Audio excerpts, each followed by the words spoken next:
ಕೇಂದ್ರ ಸರ್ಕಾರ 8ನೇ ವೇತನ ಆಯೋಗ ರಚನೆ ಮಾಡಲು ನಿರ್ಧರಿಸಿದೆ. ಈ ನಿಟ್ಟಿನಲ್ಲಿ ಸೂಕ್ತ ಸಮಯದಲ್ಲಿ ನಿರ್ಧಾರ ತೆಗೆದುಕೊಳ್ಳಲಾಗುತ್ತದೆ ಎಂದು ಕೇಂದ್ರ ಹಣಕಾಸು ವ್ಯವಹಾರಗಳ ಸಚಿವೆ ನಿರ್ಮಲಾ ಸೀತಾರಾಮನ್ ಹೇಳಿದ್ದಾರೆ. ರೈಲ್ವೆ ಮೂಲಸೌಕರ್ಯವನ್ನು ಸುಧಾರಿಸಲು ಮತ್ತು ಪ್ರಯಾಣಿಕರಿಗೆ ಆರಾಮದಾಯಕ ಮತ್ತು ಕೈಗೆಟುಕುವ ಪ್ರಯಾಣವನ್ನು ಒದಗಿಸಲು ಸರ್ಕಾರ ಹಲವಾರು ಕ್ರಮಗಳನ್ನು ತೆಗೆದುಕೊಂಡಿದೆ ಎಂದು ರೈಲ್ವೆ ಸಚಿವ ಅಶ್ವಿನಿ ವೈಷ್ಣವ್ ಹೇಳಿದ್ದಾರೆ. ಕಳೆದ 10 ವರ್ಷಗಳಲ್ಲಿ ರೈಲ್ವೆ 5 ಲಕ್ಷ ಉದ್ಯೋಗಗಳನ್ನು ಸೃಷ್ಟಿಸಿದೆ. ದೇಶದಲ್ಲಿ ರೈಲು ಅಪಘಾತಗಳನ್ನು ಕಡಿಮೆ ಮಾಡುವತ್ತ ನಿರಂತರ ಗಮನ ಹರಿಸಿದೆ ಎಂದಿದ್ದಾರೆ. ಕಳೆದ 9 ತಿಂಗಳಿನಿಂದ ಅಂತಾರಾಷ್ಟ್ರೀಯ ಬಾಹ್ಯಾಕಾಶ ನಿಲ್ದಾಣದಲ್ಲಿ ಸಿಲುಕಿಕೊಂಡಿರುವ ಗಗನಯಾತ್ರಿಗಳಾದ ಸುನಿತಾ ವಿಲಿಯಮ್ಸ್ ಮತ್ತು ಬುಚ್ ವಿಲ್ಮರ್ ಅವರು ಮಾರ್ಚ್ 18ರಂದು ಅಂತಾರಾಷ್ಟ್ರೀಯ ಬಾಹ್ಯಾಕಾಶ ನಿಲ್ದಾಣದಿಂದ ಭೂಮಿಗೆ ಮರಳಲಿದ್ದಾರೆ.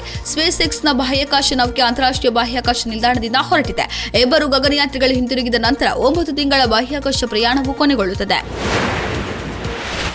ಈಗಾಗಲೇ ಟ್ರುತ್ ಸೋಷಿಯಲ್ನಲ್ಲಿ ಮೋದಿ ಪೋಸ್ಟ್ ಮಾಡಿದ್ದಾರೆ. ತಮ್ಮ ಮೊದಲ ಟ್ರುತ್ನಲ್ಲಿ ಪ್ರಧಾನಿ ಮೋದಿಯವರು ತಮ್ಮ ಆತ್ಮೀಯ ಸ್ನೇಹಿತ ಡೊನಾಲ್ಡ್ ಟ್ರಂಪ್ ಅವರೊಂದಿಗಿನ ಚಿತ್ರವನ್ನು ಹಂಚಿಕೊಂಡಿದ್ದಾರೆ. ಟ್ರುತ್ ಸೋಷಿಯಲ್ನಲ್ಲಿರುವುದಕ್ಕೆ ಸಂತೋಷವಾಗಿದೆ. ಇಲ್ಲಿರುವ ಎಲ್ಲಾ ವ್ಯಕ್ತಿಗಳೊಂದಿಗೆ ಸಂವಹನ ನಡೆಸಲು ಮತ್ತು ಮುಂಬರುವ ದಿನಗಳಲ್ಲಿ ಅರ್ಥಪೂರ್ಣ ಸಂಭಾಷಣೆಗಳಲ್ಲಿ ತೊಡಗಿಸಿಕೊಳ್ಳಲು ನಾನು ಎದುರು ನೋಡುತ್ತಿದ್ದೇನೆ ಎಂದು ಪ್ರಧಾನಿ ಮೋದಿ ತಮ್ಮ ಮೊದಲ ಪೋಸ್ಟ್ನಲ್ಲಿ ಬರೆದಿದ್ದಾರೆ.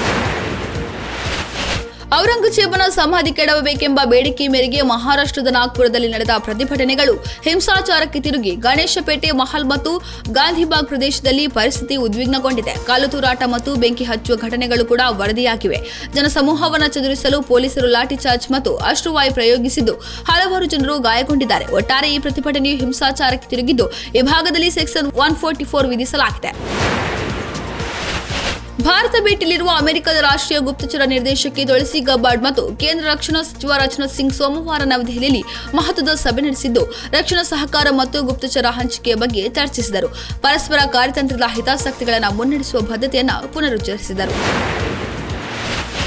ಜೈನ ಧರ್ಮದ ಬಗ್ಗೆ ರಾಜ್ಯ ಸರ್ಕಾರದಿಂದ ದಿವ್ಯ ನಿರ್ಲಕ್ಷ್ಯ ಅಂತ ಆರೋಪಿಸಿರುವ ಗುಣಧರ ನಂದಿ ಮಹಾರಾಜ ಮಾಧ್ಯಮಗಳ ಎದುರೇ ಕಣ್ಣೀರು ಹಾಕಿದ್ದಾರೆ. ಜೈನ ಅಭಿವೃದ್ಧಿ ನಿಗಮ ಮಂಡಳಿ ಸ್ಥಾಪನೆ ಸೇರಿದಂತೆ ವಿವಿಧ ಬೇಡಿಕೆಗಳ ಈಡೇರಿಕೆಗೆ ಆಗ್ರಹಿಸಿದ್ದಾರೆ.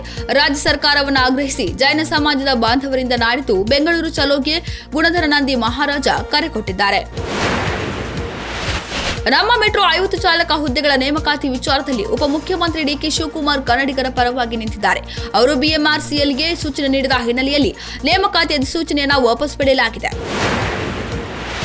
ಕಳೆದ 17 ವರ್ಷಗಳಿಂದಲೂ ಟ್ರೋಫಿ ಗೆಲ್ಲಲು ಕಾಯುತ್ತಿರುವ ಆರ್ಸಿಬಿ ಈ ಬಾರಿ ಐಪಿಎಲ್ನಲ್ಲಿ ಬಲಿಷ್ಠ ತಂಡದೊಂದಿಗೆ ಕಣಕ್ಕಿಳಿಯಲಿದೆ. ಇದರ ಪೂರ್ವಭಾವಿಯಾಗಿ ಸೋಮವಾರ ಚಿನ್ನಸ್ವಾಮಿ ಕ್ರೀಡಾಂಗಣದಲ್ಲಿ ಆಯೋಜಿಸಿದ ಅನ್ಬಾಕ್ಸ್ ಕಾರ್ಯಕ್ರಮದಲ್ಲಿ ಆರ್ಸಿಬಿ ತನ್ನ ಹೊಸ ಜೆರ್ಸಿ ಬಿಡುಗಡೆಗೊಳಿಸಿತು. ಗೋಲ್ಡ್ ಸ್ಮಗ್ಲಿಂಗ್ ಕೇಸ್ನಲ್ಲಿ ನಟಿ ರಣ್ಯಾರಾವ್ ಬಂಧನ ಪ್ರಕರಣಕ್ಕೆ ಸಂಬಂಧಿಸಿದಂತೆ ಶಕ್ತಿ ಭವನದಲ್ಲಿ ಹಿರಿಯ ಐಪಿಎಸ್ ಅಧಿಕಾರಿಯನ್ನ ತೀವ್ರ ವಿಚಾರಣೆ ನಡೆಸಿದ್ದಾರೆ. ಹಿರಿಯ ಐಪಿಎಸ್ ಅಧಿಕಾರಿ ಡಿಜಿಪಿ ರಾಮಚಂದ್ರ ರಾವ್ ಅವರನ್ನ ತೀವ್ರ ವಿಚಾರಣೆ ನಡೆಸುತ್ತಿರುವ ಅಧಿಕಾರಿಗಳು ಐಎಎಸ್ ಅಧಿಕಾರಿ ಗೌರವ್ ಗುಪ್ತಾ ಹಾಗೂ ಡಿಐಜಿ ವಂಶಕೃಷ್ಣ ನೇತೃತ್ವದಲ್ಲಿ ವಿಚಾರಣೆ ನಡೆಸಿದ್ದಾರೆ.